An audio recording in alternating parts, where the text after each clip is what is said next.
જામનગરમાં પણ એસઆઈઆરની કામગીરીને લઈ બીએલઓની ફરિયાદ ઉઠી રહી છે। કામગીરી બાબતે તમામ સ્ટાફમાં માનસિક તણાવ અને દબાણ છે। એસઆઈઆરની કામગીરીને લઈ શિક્ષણ પર વ્યાપક અસર થઈ રહી છે।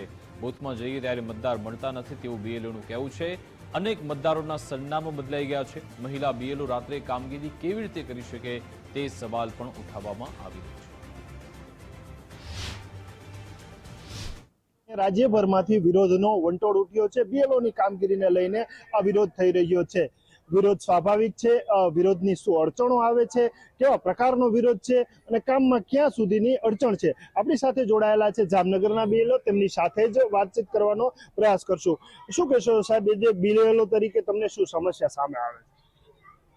હાલ રાજ્યભરમાં જે એસઆઈઆરની કામગીરી ચાલી રહેલી છે, આ કામગીરીમાં મોટા પાયે શિક્ષકોને બીએલઓ તરીકે નિમણૂક થયેલી છે અને સરકાર દ્વારા એવો આદેશ થયેલો છે કે આ બીએલઓને એમની કચેરી કામગીરી માંથી અનુકૂળતા કરી અને બીએલઓની કામગીરી કરવા માટે અનુકૂળતા કરી આપવી, પણ સામે વિદ્યાર્થીઓનો કોર્સ, વિદ્યાર્થીઓનું શિક્ષણ, એના માટે પણ શિક્ષકો જરૂરી હોય છે। ઘણી બધી શાળાઓ એવી છે કે જેમાં 60 થી 70% શિક્ષકોનો ઓર્ડર બીએલઓ તરીકે છે, ત્યારે જો 60 થી 70% શિક્ષકોને અનુકૂળતા કરવી એ પણ આપણી ફરજ છે। શું કામ કે શિક્ષકો માટે ખૂબ મોટી અત્યારે જવાબદારી અને કામગીરી છે, તો પણ એને અનુકૂળતા કરવા જઈએ છીએ તો શિક્ષણ ઉપર માઠી અસર પહોંચે છે। ગ્રાઉન્ડ ઝીરો પર છે ત્યારે અમુક વિસ્તારમાં ટ્રાન્સફર થયેલા છે, એ લોકો જાય તો એના નામ ખબર નથી। ઘણા એવા પણ માણસો છે કે તેને શું કરવું, શું ના કરવું, શું એની કોઈ જાતની એની પાસે માહિતી હોતી નથી।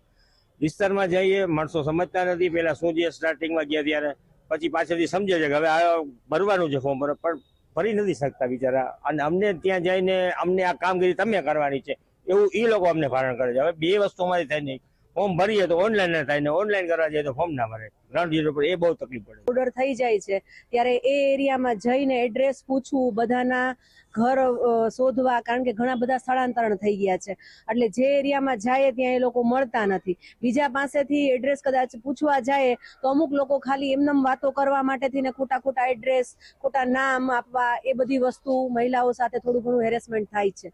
અમુક એરિયામાં રાત્રે જઈ શકાતું નથી, એટલે અમુક દિવસના અમુક ટાઈમ દરમિયાન જ કામગીરી કરવી પડે છે। પ્લસ ફોન નંબર બધાના આવી ગયા ફોર્મ ઉપર, એટલે લોકો એમનેમ પણ ફોન કરે છે, ગમે તે ટાઈમે ફોન કરીને એમ કે મારું ફોર્મ નથી આવ્યું, આ તેમ એવું અમુક લોકો ખોટી હેરાનગતિ પણ કરે છે। ભારતીય બંધારણની અંદર કલમ 21 ની અંદર શિક્ષણ એ બાળકનો મૂળભૂત અધિકાર છે। 2009માં કેન્દ્ર સરકાર રાઇટ ટુ એજ્યુકેશન એક્ટ લાવ્યો છે, જેની કલમ 27 છે, જેમાં ચૂંટણી સિવાય કોઈ કામગીરી શિક્ષકોને સોંપી નહીં એવી જોગવાઈ છે। આ કામગીરી ચૂંટણી સંલગ્ન ગણાવી ચૂંટણી પંચ દ્વારા આ કામગીરી સોંપાઈ રહી છે। ખાસ કરીને રાજ્યની અંદર શહેરી વિસ્તાર કે જ્યાં 60 થી 70% લોકો છે એ આ કામગીરીની અંદર જોડાયેલા છે। શિક્ષકો ઉપર ખૂબ ત્રાસની પરિસ્થિતિ છે, કારણ કે મહિલા મતદારો છે એના ફોન નંબર જાહેર થઈ ગયા છે। કેટલાક લોકો મહિલા મતદારોને અનિયમિત સમયે ફોન કરી અને માનસિક રીતે હેરાન કરતા હોવાની પણ ફરિયાદો અમને મળેલી છે। કેમેરામેન હિરેન ગાંધીની સાથે નથુ આહિર, ગુજરાત ફર્સ્ટ, જામનગર।